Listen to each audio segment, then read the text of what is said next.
صبح صبح چائے کی دکان پہ میرا دوست میرے پاس آ بیٹھا، مجھے سلام کیا اور اس کی آنکھوں میں آنسو تھے۔ میرا ہاتھ پکڑا اور رونے لگا۔ فارس، میں آج خود کو بہت چھوٹا محسوس کر رہا ہوں۔ میں حیران تھا، اس کی کمر پہ تھاپی دی۔ ارے ایسا کیا ہوا میرے شیر کو؟ وہ مجھ سے نظریں نہیں ملا رہا تھا، پھر زور زور سے رونے لگا۔ سب لوگ اس کی طرف دیکھنے لگے، میں اس کو چپ کروایا۔ ارے پاگل، سب تجھے دیکھ رہے ہیں۔ میرے سینے سے لگ گیا اور روتے ہوئے بولا، فارس، بہنیں ایسی کیوں ہوتی ہیں؟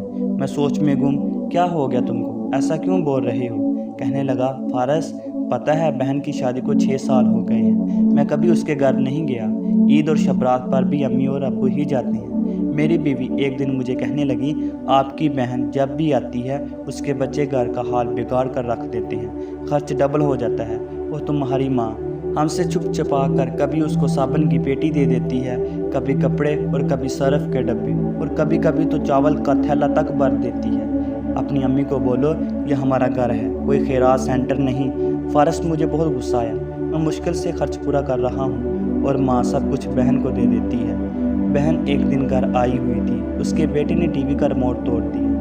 میں ماں سے غصے میں کہہ رہا تھا، ماں بہن کو بولو یہاں صرف عید پہ آیا کرے بس، اور یہ جو آپ صابن، سرف اور چاول کا تھیلا بھر کر دیتی ہیں نا، اس کو بند کر دیں۔ ماں چپ رہی، لیکن بہن نے ساری باتیں سن لی تھی۔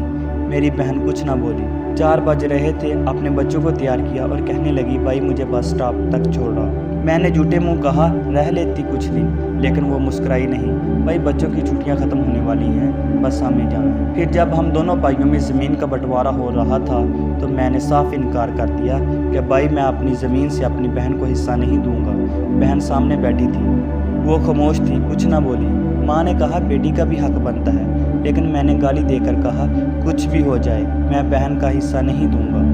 میری بیوی بھی بہن کو برا بھلا کہنے لگی اور وہ بیچاری خاموش تھی۔ فارس، کافی عرصے سے کام کاج نہیں ہے۔ میرے بڑے بیٹے کو ٹی بی ہو گئی، میرے پاس اس کے علاج کروانے کے پیسے نہیں، میں بہت پریشان تھا۔ 2-3 لاکھ قرض بھی لے لیا، بھوک سر پر تھی، میں بہت پریشان تھا، کمرے میں اکیلا بیٹھا تھا، شاید رو رہا تھا حالات پہ کہ اتنے میں بہن گھر آ گئی۔ میں غصے سے بولا، اب یہ پھر آ گئی۔ بیوی میرے پاس آئی، کوئی ضرورت نہیں گوشت یا بریانی پکانے کی اس کے لیے۔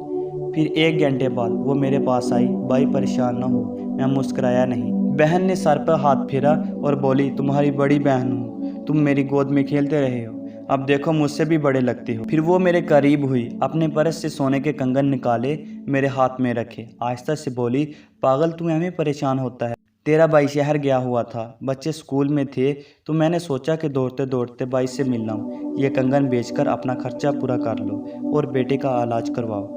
داڑھی بڑھا رکھی ہے، شکل تو دیکھ ذرا، کیا حالت بنا رکھی ہے تو نے۔ میں خاموش تھا، بہن کی طرف دیکھے جا رہا تھا۔ وہ آہستہ سے بولی، کسی کو نہ بتانا کنگن کے بارے میں، تم کو میری قسم ہے۔ میرے ماتھے پہ بوسہ کیا اور 1000 روپیہ مجھے دیا جو 150 کے نوٹ تھے، شاید اس کی جمع پونجی تھی، میری جیب میں ڈال کر وہ بولی، بچوں کو گوشت لا کر دینا، پریشان نہ ہوا کر، تیرے بھائی کی تنخواہ ملے گی تو آؤں گی پھر۔ جلدی سے اپنا ہاتھ میرے سر پر رکھا، دیکھ اتنے بال سفید ہو گئے ہیں، اب بازار جاؤ اور داڑھی منڈوا کر آؤ، اور جلدی سے جانے لگی۔ اس کے پیروں کی طرف دیکھا تو ٹوٹی ہوئی جوتی پہنی تھی، پرانا سا دوپٹہ اوڑھا ہوا تھا، جب بھی وہ آتی تھی وہی دوپٹہ اوڑھ کر آتی تھی۔ فارس، بہن کی اس محبت میں مر گیا تھا۔ ہم بھائی کتنے مطلب پرست ہوتے ہیں، بہنوں کو پل بھر میں بیگانہ کر دیتے ہیں، اور بہنیں بھائیوں کا ذرا سا دکھ برداشت نہیں کر سکتی۔ وہ ہاتھ میں کنگن پکڑے زور زور سے رو رہا تھا، اس کے ساتھ میری آنکھیں بھی نم تھیں۔ اپنے گھر میں خدا جانے کتنے دکھ سہ رہی ہوتی ہے، لیکن کچھ لمحے بہنوں کے پاس بیٹھ کر ان کا حال پوچھ لیا کریں، شاید ان کے چہرے پہ کچھ لمحوں کے لیے ایک سکون آ جائے۔ بہنیں ماں کا روپ ہوتی ہیں، ماں پہلی درس کا۔ اگر ویڈیو اچھی لگے تو لائک کے بٹن کو پریس کر دیں، اور مزید اچھی اور اخلاقی ویڈیوز دیکھنے کے لیے ہمارے چینل کو سبسکرائب کریں، جس کا نام ہے ماں پہلی درس کا۔